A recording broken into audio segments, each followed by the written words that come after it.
cuando anuncian estos ataques conjuntos. Ahora, para comprender la importancia del líder supremo Ali Khamenei, estamos hablando de alguien que gobernó desde 1989. Sí, más de 37 años. Exactamente, que desde entonces su control sobre el poder no disminuyó nunca, tampoco la ideología radical del sistema, lo cual incluye la confrontación constante con Estados Unidos y también su negativa a reconocer la existencia de Israel. Ya luego vamos a revisar su perfil en la siguiente nota.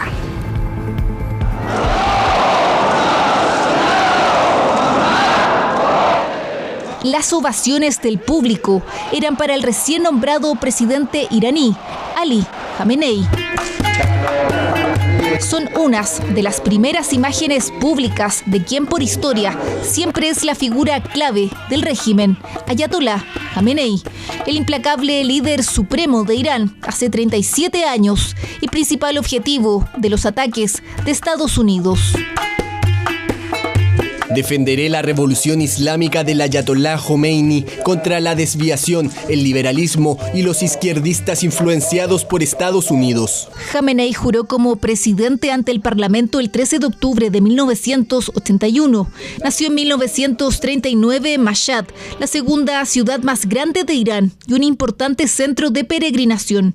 Khamenei, de 86 años, fue el segundo de 8 hermanos dentro de una familia religiosa que tenía bajos recursos económicos. Tras la muerte del fundador de la República Islámica en 1989, Khamenei fue nombrado el sucesor. Así vivió el duelo de su mentor.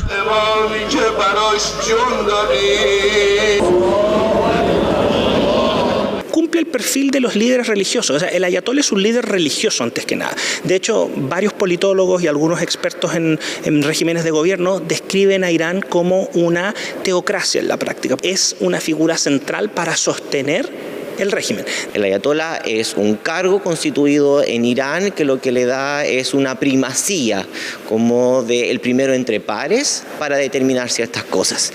En el caso de Irán también es la cabeza o el líder supremo del Estado. Khamenei, que siempre llevaba el turbante negro de los Seyed, descendientes del profeta Mahoma, y una espesa barba blanca. Así, se dedicó a consolidar el control del aparato político, militar y de seguridad nacional y a reprimir a la disidencia para reafirmar su posición como máximo líder. Durante décadas, el ayatolá ha estado en el centro de la política exterior, posicionando al país como un rival de la influencia estadounidense, israelí y saudita en Medio Oriente. Repito que la República Islámica de Irán no está desarrollando capacidades para armas nucleares, pero tampoco pasará por alto los derechos de su pueblo y su necesidad de acceso a la energía nuclear pacífica. Siempre ha sido una figura bastante carismática, bastante cercana para la población. Lógicamente esto se ha perdido con los años, dado de que la Guardia Revolucionaria siempre le ha tratado de mantener de alguna forma seguro por los diferentes ataques. Bajo su liderazgo, Irán entrenó, se armó y financió una red de milicias desde el Líbano a Yemen, lo que le ha permitido a Irán proyectar poder y enfrentarse a sus rivales sin provocar una guerra en suelo iraní. Durante todo su mandato ha reprimido una serie de protestas, como la movilización estudiantil de 1999, manifestaciones masivas en 2009 y una ola de movilizaciones en 2019, 2022, 2024 y 2025, la última por inflación desbocada y crisis económica.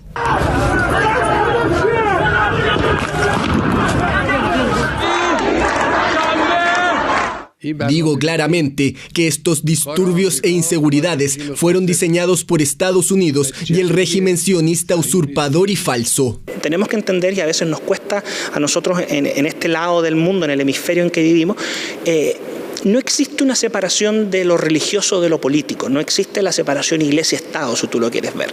Y eso plantea un efecto, que es que el líder religioso, sea carismático o no, tiene la capacidad de influir en las decisiones del mundo político. Jamenei no salió del país desde que asumió el cargo en 1989.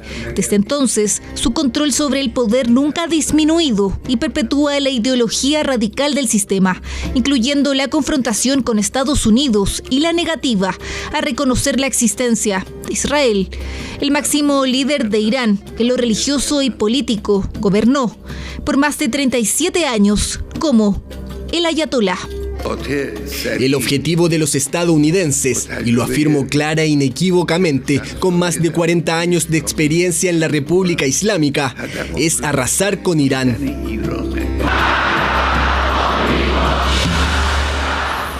Bueno, y la creciente tensión de los últimos días entre las potencias mundiales, Estados Unidos e Israel, contra el régimen iraní, estalló entonces con un preocupante despliegue militar, como hemos visto, con bombardeos y una serie de fallecidos. Claro, luego se habló de cierre de espacios aéreos, también de algunas conexiones económicas y, lo último, la muerte del ayatolá Ali Jamenei. Pero aquí les contamos cómo fue el minuto a minuto del inicio de estos enfrentamientos y la cronología de las últimas horas del conflicto en Medio Oriente. Hace poco tiempo, el ejército de los Estados Unidos comenzó importantes operaciones de combate en Irán.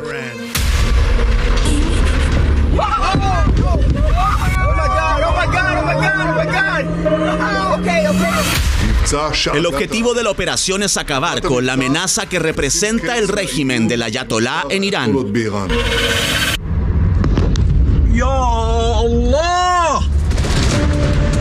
Semanas de una marcada tensión internacional llegan a un punto máximo. Dos potencias militares cruzaron la línea de entredichos para iniciar ofensivas a gran escala durante la madrugada de este sábado. Estados Unidos e Israel en conjunto atacan suelos iraníes, primero en el centro de Teherán, su capital, para luego extender su poder armamentista en 24 de las 31 provincias de Irán. Daban inicio así a las denominadas por sus autoridades Operación Furia Épica de la ofensiva norteamericana y León Rugiente, la israelita. Hacemos esto no solo por ahora, hacemos esto por el futuro. Es una misión noble. Junto con Estados Unidos, atacaremos con dureza al régimen terrorista. Crearemos las condiciones que permitan al valiente pueblo iraní librarse del yugo de este régimen asesino. Estados Unidos definió los objetivos de su asalto militar, fundamentalmente atacar bases militares y nucleares.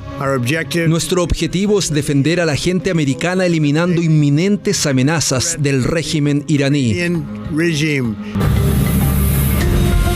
Israel define atacar a líderes políticos, militares y religiosos, y aunque los nombres no son oficiales aún, se habla durante las primeras horas de los ataques de la posible muerte del oficial de rango Mohammad Pakpur, comandante de las fuerzas revolucionarias, y también supuestamente la baja del ministro de Defensa, Amir Nasir-Zadeh. La ayuda ha llegado y creo que se acerca el día en que Israel y el Irán libre se unirán en favor de la seguridad y la paz, en favor del progreso y la prosperidad. Israel y Estados Unidos mantienen un discurso unido en contra del régimen iraní. No quiero esperar más por lo que venga. Ahora que ya está, hay que terminarlo. Pienso que era algo que debíamos hacer. Necesitamos protegernos. Estaba esperando que Estados Unidos atacara primero. Ciudadanos israelitas evalúan el ataque como algo positivo. Autoridades iraníes comienzan a pronunciarse. Se habla de más de 200 muertos e incluso de una escuela primaria bombardeada y con niños fallecidos por el alcance explosivo. Así comienzan a endurecer su respuesta. Trump debe saber que hoy contamos con las capacidades más avanzadas para combatirlos durante años. Irán comienza a atacar bases militares estadounidenses desplegadas en el Medio Oriente. Ya hay resultados catastróficos y fatales, y misiles y drones sobrevolando espacio aéreo. Al comienzo de la guerra disparamos lo último que tenemos en nuestro arsenal, pero a medida que continúe utilizaremos nuestros misiles más potentes. Las columnas de humo tras las explosiones se toman el cielo de las principales provincias de Irán. Hay escasa comunicación por las fallas en la señal. Espacios aéreos son cerrados y entre estos una importante conexión del comercio exterior y petrolero, como el estrecho de Hormuz, que se convierte en un punto crítico. Las cifras de muertos ascienden y la ONU llama a reuniones de emergencia. En tanto, Estados Unidos exhibe mediante su mando central cuáles han sido sus despliegues militares, alineándose con el discurso de Trump. A las Fuerzas Armadas y a la policía iraní les digo esta noche que deben bajar sus armas, tendrán completa inmunidad. De lo contrario, enfrentarán de seguro la muerte. El calibre de sus palabras más tarde tendrían sentido. Primero, el primer ministro de Israel actualiza el balance que apunta al líder ayatolá de Irán, Ali Khamenei. Esta mañana se lanzó un poderoso ataque que destruyó en el corazón de Teherán el complejo del tirano Khamenei. Hay muchas señales de que este tirano también ha desaparecido. Se especula de la posible muerte del líder supremo iraní tras el discurso de Netanyahu, que con las horas coincide con lo expresado por Donald Trump mediante su red social, quien derechamente habla de su muerte. Los medios replican esta información. Khamenei, una de las personas más malvadas de la historia, ha muerto. Esto no solo es justicia para el pueblo de Irán, sino también para todos los grandes estadounidenses y para las personas de muchos países de todo el mundo que han sido asesinadas o mutiladas por Khamenei y su banda de matones sedientos de sangre. Con esta noticia y en menos de 24 horas tras los operativos militares, autoridades confirman la muerte del máximo líder iraní. Las especulaciones bélicas y económicas continúan, incluso las de un posible sucesor del ayatolá, su hijo Mojtaba Khamenei, pero son hasta ahora turbulentas proyecciones de las que aún no se tiene certeza en medio de los ataques entre potencias mundiales, dejando así una tensión máxima en el Medio Oriente, un panorama incierto.